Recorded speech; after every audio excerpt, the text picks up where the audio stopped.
Hello everyone, मेरा नाम है देव टेंगुरी और आप सभी का स्वागत है हमारे YouTube channel the trend board में। ये जो वीडियो है इसकी बहुत सारे लोग डिमांड कर रहे थे, बहुत सारे लोग बोलते थे कि हिस्ट्री के इंपॉर्टेंट क्वेश्चंस लेके आओ। पॉलिटिकल साइंस का हम लोगों ने पहले ही से डालना चालू कर दिया चैनल पे, वो आप देख सकते हैं प्लेलिस्ट। और अभी आज मैं लेके आ गया हूँ हिस्ट्री के chapter number 1 bricks beads and bones के important question answers. So let's begin. तो सबसे पहले हम बात करेंगे very short type question and answers की। लेकिन स्टार्ट करने के पहले मैं आपसे एक चीज़ क्लियर करना चाहता हूँ। अगर आप इस पर्पज से इस वीडियो को देख रहे हो कि आपने चैप्टर नहीं पढ़ा लेकिन इंपॉर्टेंट क्वेश्चन करके आप सोचो कि पास हो जाओगे या फिर अच्छे मार्क्स ले आओगे, तो ये बिल्कुल गलत है। पहले आपको चैप्टर क्लियर करना है, अपने सारे कॉन्सेप्ट्स क्लियर करके आना है। या तो आप एनसीईआरटी पढ़ सकते हो या फिर आप हमारी वीडियोस देख सकते हो, वो भी हमने पूरी एनसीईआरटी बेस्ड रखी है, आपको पीछे पीपीटी चलती रहती है, तो आप उनको देख के सारे चैप्टर कवर कर सकते हो। तो अगर आपने कॉन्सेप्ट क्लियर कर लिए, चैप्टर सारे पढ़ लिए, उसके बाद ही आपको आगे कंटिन्यू करना है, तो सीधे स्टार्ट करते हैं हमारे very short answer type questions. ये जो 1 मार्क वाले क्वेश्चन होते हैं, इनमें बहुत सारे बच्चों को क्वेश्चन डाउट होता है कि किस तरीके से आएंगे, कैसे टाइप के क्वेश्चन हमें देखने को मिलेंगे, क्या डेट्स देखने को मिलेंगे, क्या देखने को मिलेगा। तो इसमें मैं अपने एक्सपीरियंस आपको बता सकता हूँ कि ये लोग बेसिकली क्या करते हैं, एनसीईआरटी की ही कुछ लाइन्स ढूंढ के निकाल देते हैं, वहाँ पे आपसे उनमें से कोई फिलअप्स पूछ लेंगे या फिर एक बेसिक एनसीईआरटी की लाइन उठा के डाल देंगे, उससे क्वेश्चन बना देंगे। तो वैसे ही जो मेरे को इंपॉर्टेंट क्वेश्चन लगते हैं, सबसे ज़्यादा जिनके आने के चांसेस बहुत ज़्यादा है, वो मैं आपके साथ शेयर करूँगा। तो इनमें हम ज़्यादा टाइम वेस्ट नहीं करेंगे। हमारा सबसे पहला क्वेश्चन है, who was Cunningham. Cunningham simple सा आंसर आपको लिखना है, Cunningham was the first director general of the ASI archaeological survey of India. यहाँ पे मैं हर एक चीज़ को बहुत ज़्यादा एक्सप्लेन नहीं करूँगा, क्योंकि मैं सिंपल बोलूँगा ASI। तो अगर आपको ASI का मतलब ही नहीं पता है तो आपको पहले चैप्टर पढ़ने की ज़रूरत है। इससे ज़्यादा आपको ये बात भी है, कनिंघम ने मिड 19th सेंचुरी में स्टार्ट किया था आर्कियोलॉजी करना। लेकिन अगर आपको ये याद नहीं भी है तो भी चलेगा, 1 मार्क्स वाले में आप एक लाइन में, एक वर्ड में आंसर लिख सकते हो। मैं आपको सजेस्ट करूँगा कि आप एक लाइन लिखो, अगर आपके पास टाइम बचा है तो, कि पूरा लिखो, Cunningham was the first director general of the archaeological survey of India. कई लोग क्या कर देते हैं, first director general of ASI। तो ये ठीक है, लेकिन पूरा लिखना ज़्यादा बेटर होता है। तो अब हाँ, यहाँ से और भी क्वेश्चन बन के निकल आ सकते हैं। REM व्हीलर के बारे में आपसे पूछा जा सकता है, आपसे जॉर्ज मार्शल के बारे में पूछा जा सकता है। उन पे ये क्वेश्चन मैंने नहीं बनाया है, लेकिन आपको उनके बारे में भी पढ़ना होगा, तो आप पढ़ लीजिएगा। तो चैप्टर आपने पढ़ा ही तो आपको पता भी होगा वैसे। तो अब हम सीधा बढ़ते हैं हमारे क्वेश्चन नंबर 2 पे, what is the other name of the Indus valley civilisation. तो ये बहुत बेसिक सा क्वेश्चन है, आपने चैप्टर पढ़ा तो इंट्रोडक्टरी पैराग्राफ में इसका आंसर दिया हुआ है, हड़प्पन सिविलाइजेशन। तो ये भी ज़्यादा डिफिकल्ट नहीं था, और इसी तरीके के क्वेश्चन हमें देखने को मिलते हैं, ज़्यादा डिफिकल्ट नहीं होते अगर आपने चैप्टर अच्छे से पढ़ा रखा है तो। सीधा हम अपने बढ़ते हैं थर्ड क्वेश्चन पे, what is chert. Chert basically एक स्टोन होता था जिसको वो यूज़ करते थे एज ए स्टैंडर्डाइज्ड वेट। तो ये हमें देखने को मिलता है, सिंपल सा एक क्वेश्चन, सिंपल सा उसकी डेफिनेशन। तो आपको अगर टॉपिक सारे क्लियर तो आपसे सारे आंसर बनेंगे। तो ये भी एक सिंपल सा क्वेश्चन था, इसमें ज़्यादा टाइम वेस्ट नहीं करूँगा, हम आगे बढ़ेंगे सीधा। Name any 2 centres for making shell objects in the Harappan civilisation. तो ये एक मेरे हिसाब से बहुत इंपॉर्टेंट 2 नाम है, नागेश्वर और बालाकोट। नागेश्वर और बालाकोट को इसलिए मैं इंपॉर्टेंट बोल रहा हूँ क्योंकि ये बहुत बार मैप में भी देखने को मिल सकता है, वहाँ पे भी पूछा जा सकता है, तो इसलिए ये हमें बनना चाहिए। और हाँ, मैप की आप अभी से चिंता बिल्कुल मत करो, हिस्ट्री के सारे मैप्स की वीडियो हम लेके आएंगे, पॉलिटिकल की पहले से डल गई है हमारे चैनल में, तो आप वो देख सकते हैं। हिस्ट्री की भी आप चिंता बिल्कुल मत करिए, वो आने वाली है, तो बहुत जल्द वो भी आ जाएंगी। और हाँ, यहाँ पे मैं फिर से बता दूँ, ज़्यादा एक्सप्लेन नहीं करूँगा। अगर मैं एक्सप्लेन करने बैठ गया, टाइम पास करने बैठ गया यहाँ पे, तो वीडियो भी बहुत लंबी बन जाएगा, कोई सेंस भी नहीं है। अगर आपने चैप्टर नहीं पढ़ा है, आपको नागेश्वर और बालाकोट का ही मतलब नहीं पता ये क्या है, तो आपको चैप्टर पढ़ के आने की ज़रूरत है। तो मैं यहाँ पे मजाक करने नहीं आया हूँ, यहाँ पे आपको एकदम सीरियसली बताने आया हूँ कि इंपॉर्टेंट क्वेश्चन ये है, ना कि ये बताने कि आपने अगर चैप्टर नहीं पढ़ा तो इनको देख के पास हो जाओगे। तो हाँ, इनके आने के चांसेस सबसे ज़्यादा है, लेकिन इनसे आपको सिर्फ इन पर डिपेंडेंट नहीं रहना, आपको चैप्टर्स भी पढ़ने हैं। तो अब हमारा 5th क्वेश्चन एक फिलअप्स है, मैंने लिखा हुआ है, Cunningham use the account left by x.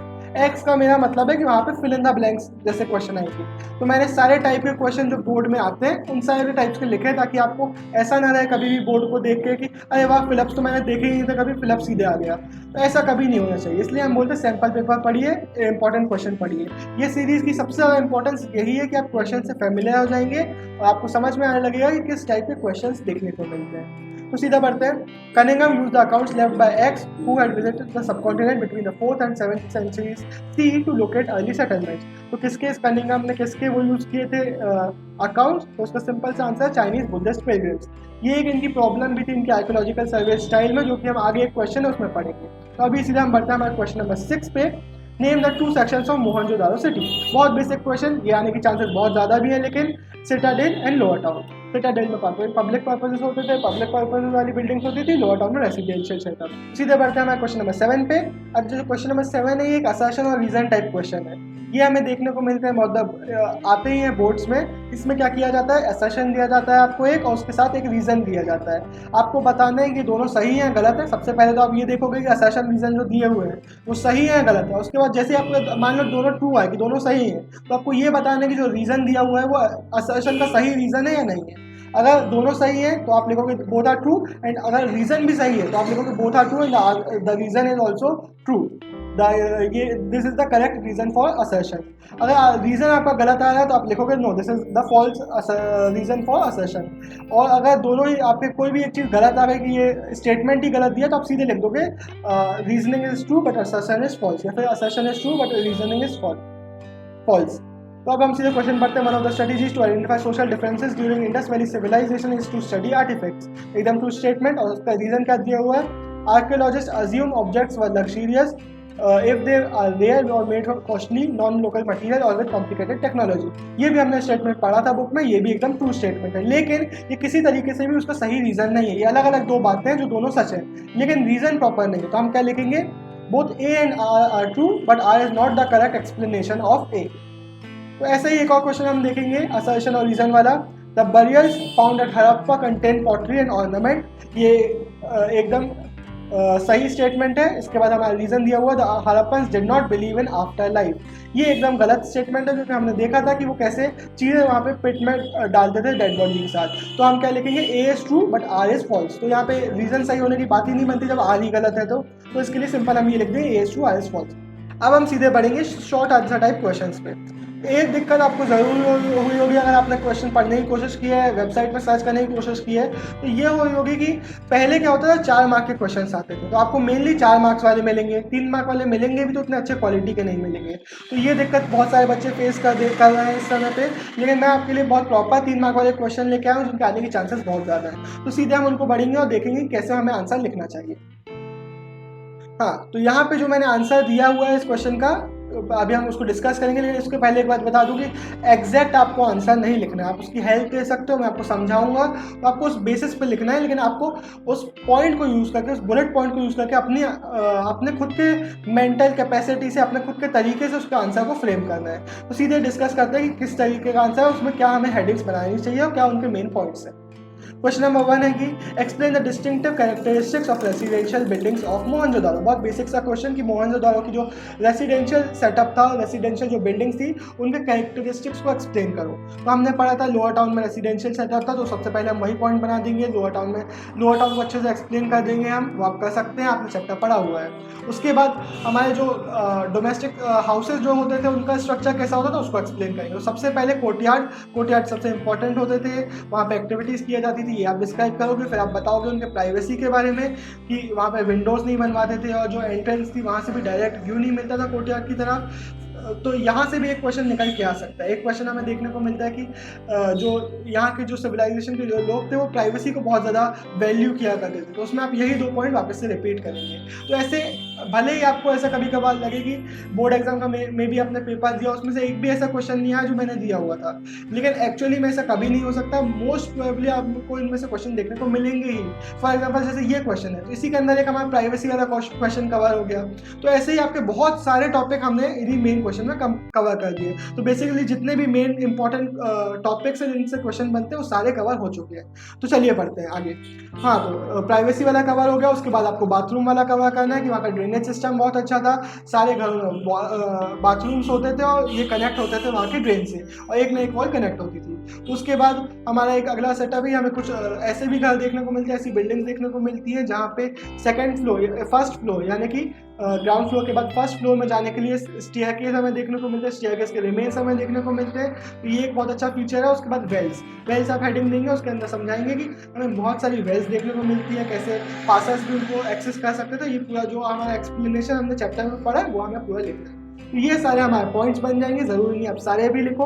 अगर आपसे कोई स्किप भी हो जाता है तो 3 मार्क वाला ही क्वेश्चन है। 3 मार्क मेनली हमें इसमें क्या लिखाना होता है, 3 पॉइंट लिखने होते हैं। 3 पॉइंट में आप या तो सारे लिख सकते हो। किस तरीके से, आपने एक पहला पॉइंट बनाया उसमें लोअर टाउन को एक्सप्लेन कर दिया, दूसरे राउंड में कोर्टियार्ड को और नो वे प्राइवेसी को, दोनों को एक्सप्लेन कर दिया। तो इस तरीके से आप एक बुलेट पॉइंट बनाओगे और उसके अंदर थोड़े ज़्यादा एक्सप्लेनेशन रखोगे। तो इस तरीके से हमें 3 मार्क वाले क्वेश्चन लिखते हैं। तो अब हम बढ़ते हैं आगे हमारे अगले क्वेश्चन पे। Harappan cities had planned drainage system, elaborate. ये भी एक ऐसा क्वेश्चन है जो बहुत बहुत बहुत बहुत ज़्यादा चांसेस है इसके आने के। पिछले वाले आंसर में भी इसका हमने थोड़ा सा पार्ट लिखा था, वो उसके लिए ज़रूरी था, और अब इसको हमने पूरा डिटेल में एक्सप्लेन करना है। पहले हमने टच किया था, हम डिटेल में एक्सप्लेन करेंगे कि क्या वहाँ का ड्रेनेज सिस्टम किस तरीके का था। तो बेसिकली सबसे पहले हम लिखेंगे वो बहुत ज़्यादा वेल प्लान था, वहाँ पे मोटा जिप्सम यूज़ होता था, ये सीमेंटिंग एजेंट्स हैं जो यूज़ किए जाते थे। उसके बाद उनको कवर्ड रखा जाता था लाइमस्टोन से या बड़ी बड़ी ब्रिक्स से। तो यहाँ पे एक और क्वेश्चन जो मैं बार बार बोल रहा हूँ कि बहुत सारे क्वेश्चन बीच से बन सकते हैं, तो एक क्वेश्चन यहाँ से बन के आ सकता है कि वो क्लीनलीनेस को बहुत ज़्यादा ध्यान देते थे। हालांकि ये ज़्यादा आने की चांसेस कम है, इसलिए मैंने ऐसा क्वेश्चन नहीं बनाया, लेकिन तब भी वहाँ पे आपको यही पॉइंट लिखना है। उसके बाद वो सबसे पहले उस ग्रेड सेटअप करते थे, 90 डिग्री पे वॉल से एक दूसरे से इंटरसेक्ट करती थी, और फिर उसके बाद प्लान करते थे और हाउसेस बनाते थे। तो ये भी एक प्लानिंग दिखाता है उनके ड्रेनेज सिस्टम की। उसके बाद हर हाउसेस एक ना एक वॉल जो स्ट्रीट ड्रेन से कनेक्ट होती थी, तो पूरा वाटर जो था, वेस्ट वाटर, वो सीधा ड्रेन्स पे जाता था। उसमें से भी जो सॉलिड मटेरियल था वो किसी सम्प में, यानी कि खड्डे से में घुस जाता था, और बाकी जो वाटर होता था वो मेन ड्रेन में चले जाता था। तो ये सब हमें क्लीनलीनेस दिखाता है, उनका बहुत अच्छा सिस्टम दिखाता है। तो अब हम बढ़ेंगे हमारे थर्ड क्वेश्चन पे। Third question, explain the strategies used by the archaeologist to understand the social economic differences among the Harappans. ये एक ऐसा क्वेश्चन है जो बहुत सारे बच्चे कंफ्यूज जाते हैं, उनको मीनिंग समझ में नहीं आता। बच्चे क्या लिखने लगते हैं, सोशो इकोनॉमिक डिफरेंसेस को लिखने की कोशिश करने लगते हैं, लेकिन एक्चुअली में हमें क्या लिखना है, ये आपको अच्छे से समझना है क्वेश्चन को, कि हमें लिखना है कि क्या आर्कियोलॉजिस्ट स्ट्रेटेजीज को यूज़ करते हैं डिफरेंसेस को समझने के लिए। तो आपको वो स्ट्रेटेजीज लिखनी है। तो हमें हर क्वेश्चन को अच्छे से पढ़ना चाहिए बोर्ड में, और अच्छे से समझने की कोशिश करना चाहिए पहले, उसके बाद आंसर लिखना चालू करना चाहिए। तो ये मेरी एक आपको बहुत बड़ी टिप होगी, पहले आप क्वेश्चन को समझो, उसके बाद आंसर को लिखना चालू करो। तो पहले आप यहाँ पे हर ऑलमोस्ट हर क्वेश्चन में हिस्ट्री के, चाहे 3 मार्क वाला हो चाहे 8 मार्क वाला हो, आपको एक सिस्टम फॉलो करना है कि आपको पहले एक इंट्रोडक्टरी पैराग्राफ देना है, सारे आपको पॉइंट्स लिखने हैं, और फिर एक कंक्लूड करते हुए ख़त्म करना है। तो इससे एक बहुत अच्छा सेटअप बन जाता है, एक बहुत अच्छा लुक बन जाता है, और अच्छा इम्पैक्ट पड़ता है। तो आप पहले इंट्रोडक्शन लोगे, उसके बाद अपने मेन पॉइंट पे आओगे। आप लिखोगे, एक हेडिंग लिख सकते हो वहाँ पे बरियल्स, और बरियल्स के अंदर आप एक्सप्लेन कर दोगे पिट्स में बरी करते थे लोगों को, वहाँ पे हमें बहुत सारे ऑर्नामेंट्स, ज्वेलरीज, ये सब चीज़ें देखने को मिलती थी। कई जगह पे कॉपर के मिरर्स देखने को मिलते थे, और अलग अलग पिट्स में अलग अलग चीज़ें देखने को मिलती थी, जो कि एक डिफरेंस वहाँ पे बताता है लोगों के बीच में। तो ये एक डिफरेंस देखने को मिलता है। उसके साथ साथ अगला जो स्ट्रेटजी है आर्कियोलॉजिस्ट की रहती है, पहली स्ट्रेटजी होगी बरियर्स को अंडरस्टैंड करने की, वो आपको एक्सप्लेन कर दोगे। उसकी बाद अगली स्ट्रेटजी होगी लग्जरियस और यूटिलिटेरियन आइटम्स को समझने की। तो जितने भी आर्कियोलॉजिस्ट होते हैं, वो जितने भी आर्टिफैक्ट्स मिलते हैं उनको क्लासीफाई करते हैं यूटिलिटेरियन या फिर लग्जरियस में। ये आप पढ़ सकते हैं, इनका एग्जाम्पल आपको पता ही होना चाहिए, इनसे बेसिस इनके ऊपर भी क्वेश्चन आ सकता है कि आप यूटिलिटेरियन और लग्जरियस आइटम्स को एक्सप्लेन करो, या फिर इन क्लासिफिकेशन को एक्सप्लेन करो। तो ये आपसे बनना चाहिए। तो आप इन्हीं को लिखोगे, जिससे वहाँ पे सोसाइटी में क्या सोशो इकोनॉमिक डिफरेंस हमें देखने को मिलता है। तो आपने ये आपके पूरे पॉइंट्स बन जाएंगे, इस पर आपका आंसर बन जाएगा। तो आप चाहें तो एक बार इसको पढ़ सकते हैं, आपको सारे नाम याद कर सकते हैं आइटम्स के, और इस आंसर को देख सकते हैं। इस तरीके की हमारी फ्रेमिंग रहेगी, इस तरीके के हमारे पॉइंट बनेंगे। बहुत सिंपल सा आंसर था ये वाला भी, ज़्यादा डिफिकल्ट नहीं था। तो हम बढ़ते हैं हमारे अगले क्वेश्चन पे। Question number 4, describe the basis on which archaeologist identify the centres of craft production in the Harappan culture. तो बेसिकली इसमें हमें क्या बताना है, क्राफ्ट प्रोडक्शन को के जो सेंटर्स है उनको आर्कियोलॉजिस्ट कैसे आइडेंटिफाई करते हैं, या फिर उन्होंने कैसे आइडेंटिफाई किया। तो इसमें बेसिकली सिर्फ आपको वही पॉइंट लिखना है जो आपको यहाँ पे वो दिए गए हैं। इसके अलावा आप यहाँ पे मन से खिचड़ी नहीं पका सकते। सिंपल से पॉइंट्स क्या है, ये बेसिकली इतने डिफिकल्ट पॉइंट नहीं है, आप चाहो तो खुद से सोच भी सकते हो। फॉर एग्जांपल रॉ मटेरियल जहाँ मिलते हैं वो ऑब्वियस सा रीज़न है। उसके बाद टूल्स, जहाँ पे टूल्स मिलते हैं या फिर टूटे हुए टूल्स मिलते हैं, ये सेकंड पॉइंट बन जाएगा। थर्ड पॉइंट बन जाएगा अनफिनिश्ड ऑब्जेक्ट। सारे जो मटेरियल प्रोडक्शन होता था, कुछ अनफिनिश्ड ऑब्जेक्ट्स रह जाते थे, तो वो हमें देखने को मिलते हैं उन जगहों पे जहाँ पे प्रोडक्शन होता था। उसके बाद रिजेक्टेड एंड वेस्ट मटेरियल, ये ऑब्वियस सा रीज़न है, इस पर आप आराम से अंदर लिख सकते हो कि कुछ मटेरियल रिजेक्ट हो जाता था, वेस्ट हो जाता था, वो वहीं पे पड़ा रहता था। उसके बाद अगला पॉइंट बन सकता है फिनिश्ड प्रोडक्ट्स। फिनिश प्रोडक्ट्स में आपको बेसिकली वही लिखना है, कुछ प्रोडक्ट होते थे। उसके अलावा भी कुछ ऐसा मटेरियल होता था जो किसी एक यूनिट का फिनिश्ड प्रोडक्ट के बाद जो वेस्ट मटेरियल बचता है, वही वेस्ट मटेरियल किसी दूसरे यूनिट के लिए क्या हो सकता है, रॉ मटेरियल हो सकता है। तो इससे हमें समझ में आता है कि जो यहाँ हड़प्पन सिविलाइजेशन थी, यहाँ पे ऑलमोस्ट हर जगह पे क्राफ्ट प्रोडक्शन का काम हो रहा था और बहुत बड़े स्केल में होता था। हड़प्पा से लेके मोहनजोदारो तक ऑलमोस्ट ये जो बड़ी बड़े सेंटर्स थे यहाँ पे भी होता था और छोटे छोटे सेंटर्स में भी होता था प्रोडक्शन का काम। ये हमें देखने को मिलता है। इनमें से आप कोई भी चाहें तो 3 पॉइंट्स लिख सकते हैं, चाहे तो सभी को एक्सप्लेन कर सकते हैं, कुछ 3 बुलेट पॉइंट्स बना के, 6 बुलेट पॉइंट बना के। तो ये हमारे इस आंसर के बारे में हो गया। एक और बात जो मेरे को आपको बतानी है कि क्राफ्ट प्रोडक्शन से रिलेटेड एक क्वेश्चन रहेगा आपके बुक में। एक टॉपिक है, क्वेश्चन नहीं, एक टॉपिक है जहाँ पे लेपिस लजूली हो गया, ये जो मटेरियल्स है इनको एक्सप्लेन किया गया है। उस पर मैंने क्वेश्चन नहीं डाला, लेकिन वो भी एक इम्पॉर्टेंट क्वेश्चन बन सकता है और बोर्ड में आ सकता है, तो आपको वो देखना ज़रूरी है। इसलिए मैं बार बार बोल रहा हूँ क्यों आपको चैप्टर पढ़ना है। तो अब हमारा 5th क्वेश्चन है, why do archaeologist and historians find Harappan script enigmatic. बहुत सारे बच्चों को ये क्वेश्चन समझ में नहीं आता है कि एनिग्मेटिक का मतलब ही क्या हुआ। तो बेसिकली बताने की यहाँ की जो स्क्रिप्ट है वो कंफ्यूजिंग या फिर मिस्टीरियस क्यों लगती है आर्कोलॉजिस्ट को। तो बेसिकली जितने भी आपको हम इन स्क्रिप्ट के बारे में समझते हैं वो हमें लिखना है। सबसे पहले तो जो स्क्रिप्ट होती है हड़प्पन सील जो हमें देखने को मिली, उसमें टॉप पे एक लाइन में लिखवाने वाले का नाम लिखा रहता है, उसका टाइटल लिखा रहता है, उसका ऑक्यूपेशन लिखी रहती है। उसके बाद ये जो स्क्रिप्ट होती है, एक तरफ ये बहुत शॉर्ट स्क्रिप्ट होती है, जो सबसे लंबी स्क्रिप्ट हमें देखने को मिली है उसमें 26 साइंस थे, और दूसरी तरफ ऑलमोस्ट हर स्क्रिप्ट में हमें देखने को मिलता है, हर सील में हमें देखने को मिलता है कि अलग अलग साइंस का यूजेज हो रहा है। यहाँ पे अल्फ़ाबेट्स का यूज़ नहीं होता था, बल्कि 375 से लेकर 400 तक साइंस हमें देखने को मिलते हैं। यही रीज़न है कि ये स्क्रिप्ट कभी भी डेसिफाई ही नहीं हो पाई। तो ऑब्वियसली ऐसी स्क्रिप्ट जो हम कभी डेसिफाई नहीं कर पाए वो बहुत ज़्यादा कंफ्यूजिंग और मिस्टीरियस तो है ही। इसके बाद जो स्क्रिप्ट थी वो राइट से लेफ्ट की तरफ लिखी जाती थी। आज की डेट में हम लेफ्ट से राइट की तरफ लिखते हैं, उस समय राइट से लेफ्ट की तरफ लिखी जाती थी। और इसका समझने का एक बेसिक सा तरीका था कि जब हम राइट से लेफ्ट की तरफ लिखेंगे तो लेफ्ट की तरफ एकदम चिपक से ज़्यादा, मान लो 2 वर्ड लिखने में जगह थोड़ी सी बची तो हम एकदम पास लिख देते हैं। ये हम अक्सर करते हैं। तो एक ये तरीका होगा। उसके अलावा मान लो हमने 3 ही वर्ड लिख रहे थे तो हम क्या करते हैं, मान लो अगर लेफ्ट से लिख रहे हैं तो 1 2 3 वर्ड्स लिखेंगे और राइट में पूरी स्पेस छोड़ देंगे। उस तरीके से जब ये राइट से लिखते थे तो लेफ्ट में स्पेस छूटती थी। ये इनका तरीका होता था जिससे हमें समझ में आता है कि ये लोग राइट से लेफ्ट की तरफ लिखते थे।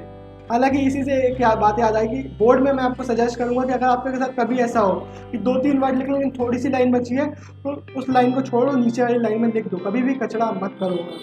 तो ठीक है, ये हमारा ये वाला पॉइंट हो गया, रिलेटेड नहीं था ये जो बात बोला मैंने, लेकिन इंपॉर्टेंट थी। अब हम बढ़ते हैं इसकी लास्ट पॉइंट, 5th पॉइंट जो मैंने बनाया वो है वेराइटी ऑफ ऑब्जेक्ट्स। यानी कि बहुत सारे ऑब्जेक्ट्स पे हमें ये जो इनके इंस्क्रिप्शन देखने को मिलते हैं, अलग अलग बेसिकली जितनी भी चीज़ें इन्हें मिलती थी जिस पे लिख सकते थे उस पर लिखा करते थे। तो ये था पूरा इनके इंस्क्रिप्शन के बारे में। तो ये रीज़न था कि क्यों आर्कियोलॉजिस्ट को बहुत ज़्यादा एनिग्मेटिक लगती थी। तो अब हम बढ़ेंगे हमारे 6th क्वेश्चन की तरफ। Early Harappan archaeologist found certain objects which seem unusual and unfamiliar but may have had a religious significance. Substantiate. तो बेसिकली ऐसे बहुत सारे ऑब्जेक्ट्स हमें आर्कियोलॉजिस्ट को मिलते थे जो उनके बारे में डायरेक्टली मीनिंग समझना मुश्किल होता था, लेकिन मे भी उनकी कुछ रिलीजियस वैल्यू होती थी। तो उसके बारे में हमें आंसर लिखना है। सबसे पहले हम बताएंगे कि उसमें क्या क्या ऐसे ऑब्जेक्ट्स हमें देखने को मिलते हैं। सबसे पहले टेराकोटा फिगर ऑफ विमेन, जो विमेन का फिगर्स मिलते थे। ऑब्वियसली उसका कोई यही रीज़न था कि वो वहाँ पे इस फिगर को मदर गॉडेस के तरीके से ट्रीट किया जाता था। उसके बाद एक ट्री स्क्रीन का जो मैंने ये बना के भी रखा है, यहाँ पे एक फ़ोटो लगा दी है पीपीटी में, ये एक फिगर मिला। इसका भी कई आर्कियोलॉजिस्ट बोलते हैं कि ये वहाँ का रूलर था, या कई लोग बोलते हैं कि मे भी वहाँ पे रिलीजियस पर्पस के लिए यूज़ किया जाता था, रिलीजियस माना जाता था ट्री स्क्रीन के स्ट्रक्चर को। उसके बाद हमें कुछ स्ट्रक्चर्स देखने को मिलते हैं कालीबंगन और लोथल में, ग्रेट बाथ और फायर अल्टार।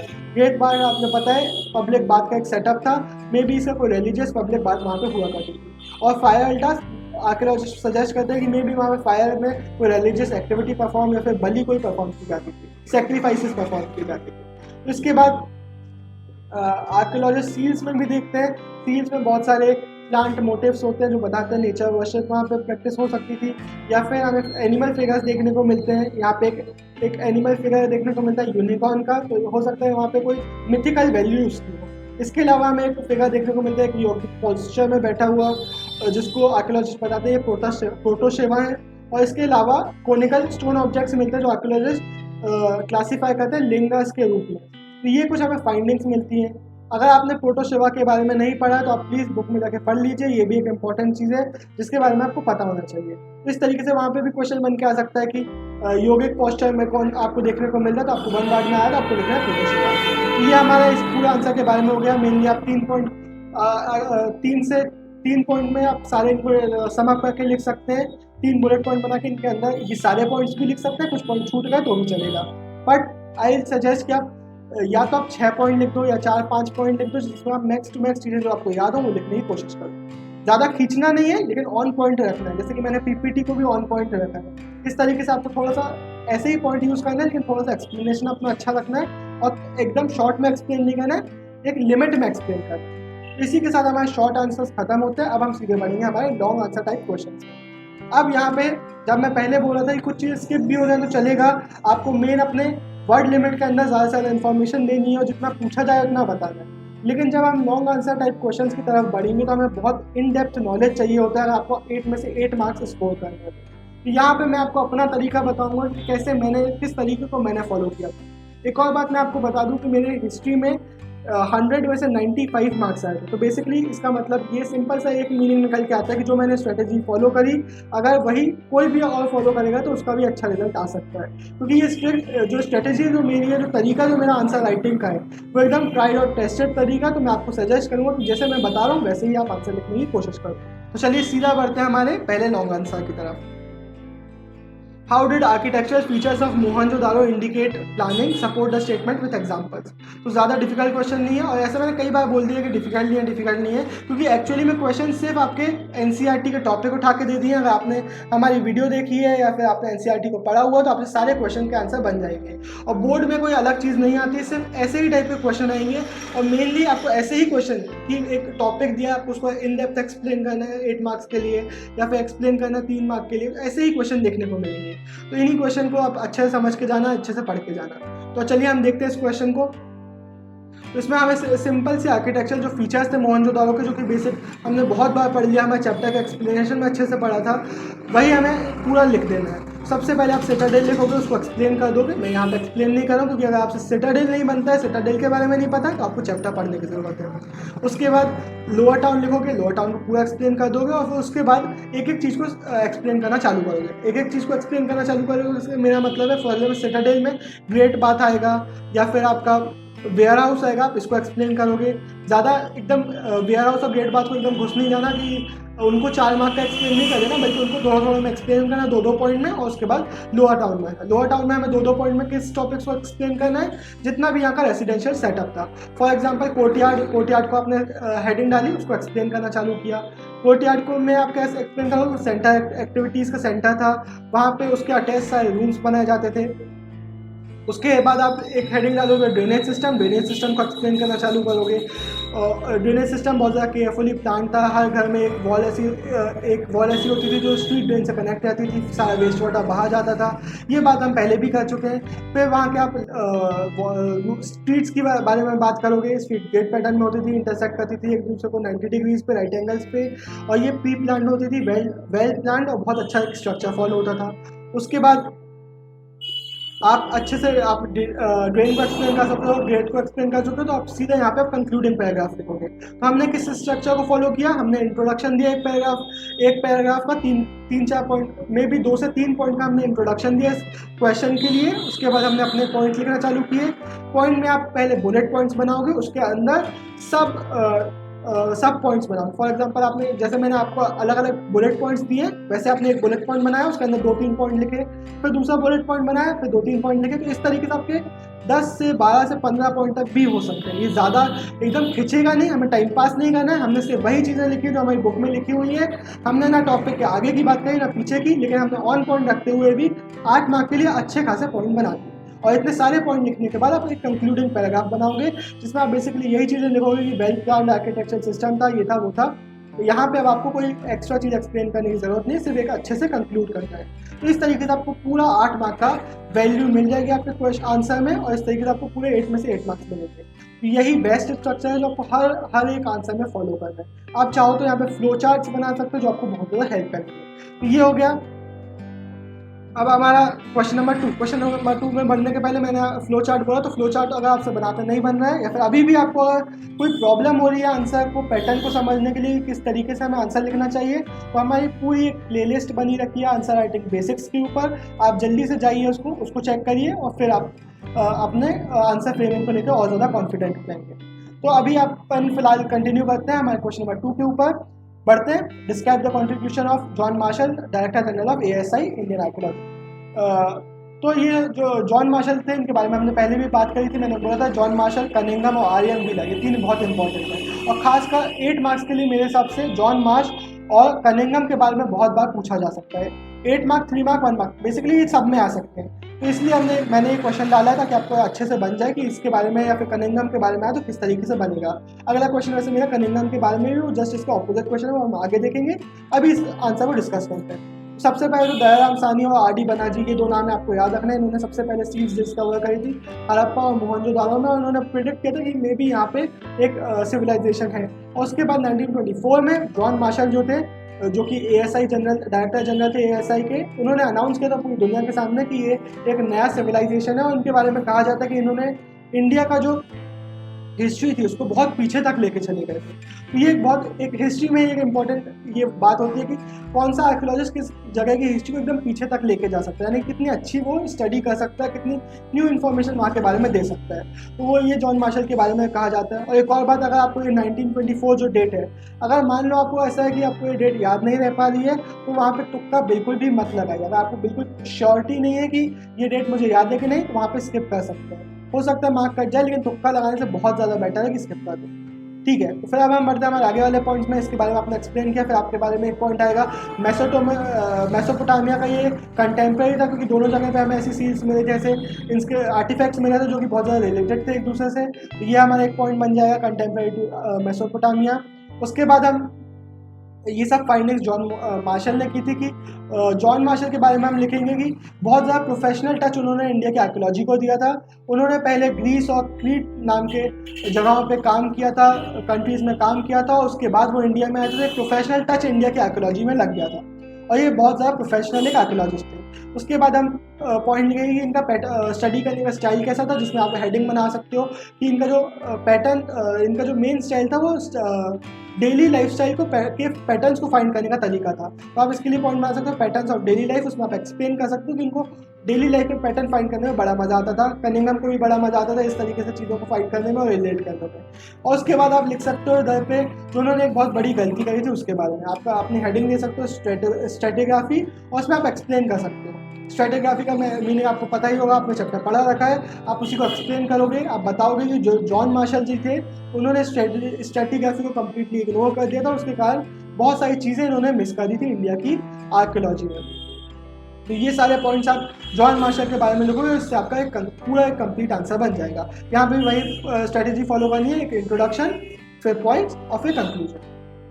इसके बाद हम बढ़ेंगे हमारे क्वेश्चन नंबर 3 पे। While analysing discovery of Harappan civilisation, clarify the statement that Cunningham was unable to understand the importance of Harappa regarding the beginning of Indian history due to his confusion. तो मैंने पिछले answer के स्टार्ट में आपको बोला था कि अगला क्वेश्चन जस्ट इसके ऑपोजिट है। तो ऑपोजिट किस तरीके से है, ये आपको दोनों के लिए आ सकता है, जॉन मार्शल के लिए भी और कनिंघम के लिए भी, कि आप इनके सबसे बड़ी मिस्टेक इन्होंने करी उसको आप डिस्क्राइब करो। या फिर इनके लिए एकदम पॉजिटिव क्वेश्चन आता है कि इनका जो इंडियन आर्कियोलॉजी के लिए इन्होंने जो काम किया आप उसको लिखो। तो पिछला वाला हमने काम के तरीके से देखा, अब हम देखेंगे कि इन्होंने क्या मिस्टेक करी थी और ऐसा क्वेश्चन आया तो आपको कैसे आंसर लिखना है। तो वही सेम पैटर्न हमें फॉलो करना है, हमें स्टार्ट करना है यहाँ पे थोड़ा सा इंट्रोडक्शन के साथ इस बारे में कि उन्होंने कहाँ पे और कब स्टार्ट किया अपना आर्कियोलॉजी का सर्वे वगैरह करना। तो ये हमारे फर्स्ट डायरेक्टर जनरल थे ASI के। इन्होंने मिड 19th सेंचुरी से अपना काम करना चालू किया। फिर से अगर डेट याद नहीं है तो स्किप कर सकते हैं आप, डेट याद है तो अच्छा है, अच्छा इम्पैक्ट पड़ता है। उसके बाद Cunningham was mainly the in the archaeology of early historic and later historic periods. तो जो कनिंघम थे उन्हें अर्ली हिस्टोरिक और लेटर हिस्टोरिक पीरियड्स को पढ़ने में बहुत ज़्यादा मज़ा आता था। और उन्हें सबसे अच्छी उनको एक बात लगती थी कि वो अकाउंट से रिलेट करने की कोशिश किया करते थे। स्पेशली इंडिया में उन्होंने जब अपना काम करना चालू किया तो उन्होंने क्या किया, ये हमने पहले भी 1 में देखा था, चाइनीज़ पिलग्रिम्स के जो अकाउंट थे उनसे रिलेट करने की कोशिश करी और उनके थ्रू उनके मीनिंग को, यहाँ पे जो आर्टिफैक्ट्स मिले थे उनके मीनिंग को समझने की कोशिश करी। हालांकि यही इनका सबसे बड़ा डाउनफॉल बन गया, सबसे बड़ा नेगेटिव एस्पेक्ट बन गया इनकी स्टडी का। एक्चुअली में क्या हुआ, इंडिया का जो हड़प्पन सिविलाइजेशन है ये बिल्कुल भी उस जो चाइनीज़ के जो पिलग्रिम्स थे उनके रूट से रिलेट नहीं करता था, उन्हें जो राइटिंग्स लिखी उससे रिलेट नहीं करता था, बल्कि एक अलग ही सिविलाइजेशन था जिसकी इंपॉर्टेंस ये कनिंघम नहीं समझ पाए। तो यही हुआ, इन्होंने उन्हीं से चाइनीज़ बुद्धिस्ट पिलग्रिम्स जो आते थे उनके डॉक्यूमेंट जो थे उनको सबसे ज़्यादा इंपॉर्टेंस दी, हालांकि वो बिल्कुल भी रिलेटेड नहीं थे, इसलिए इन्होंने इंपॉर्टेंस मिस कर दी। और यहाँ पे एक एग्जांपल हमें देखने को मिलता है जो हम लिखेंगे ज़रूर, कि जब एक ब्रिटिशर ने इनको एक आर्टिफैक्ट दिया तो उन्होंने कोशिश करी उसी से लिंक करने की, और बिल्कुल भी इनको समझ में नहीं आया उसकी वैल्यू क्या थी एक्चुअली में। इस तरीके से उन्होंने बहुत सारी डिटेल्स मिस करी। एक और पॉइंट जो हम यहाँ पे बिल्कुल बनाएंगे, एक अच्छा पॉइंट बनेगा हमारा, एक हम बुलेट पॉइंट देंगे इसको, कि इनका जो टाइम पीरियड था, जिस टाइम पीरियड में ये समझ आए थे कि ये हमारी जो सिविलाइजेशन है वो लाया करती है, वो एक्चुअली उस टाइम पीरियड की नहीं थी, बल्कि एक और पुरानी हमारी सिविलाइजेशन थी। तो ये इस चीज़ को ये कम्प्लीटली इग्नोर कर गए। तो ये सारे इनके जो इनकी प्रॉब्लम्स थी इनके तरीके में, वो हमारे सारे पॉइंट्स बन जाएंगे, उस तरीके से हमारा आंसर फ्रेम हो जाएगा। एक और बात, अगर आप कोई भी अपने आंसर में डेट्स लिख रहे हो या फिर कोई इंपॉर्टेंट नाम लिख रहे हो और आपको ऐसा कोई पॉइंट लग रहा है जो बहुत अच्छा है, एक काम आप ज़रूर करिए कि आप अपने आंसर में अंडरलाइन करने का काम करिए। आपको फॉर एग्जाम्पल आपने लिखा मिड 19th सेंचुरी, तो आप उसको अंडरलाइन कर दीजिए। हालांकि जो अंडरलाइन करने का काम है एकदम तुरंत मत करो, पहले पूरा आंसर पूरे अपने क्वेश्चन पेपर उसको सॉल्व कर लो, जब पूरा हो जाए आप एक बार चेक कर लो, उसके बाद अंडरलाइन करने का काम करो।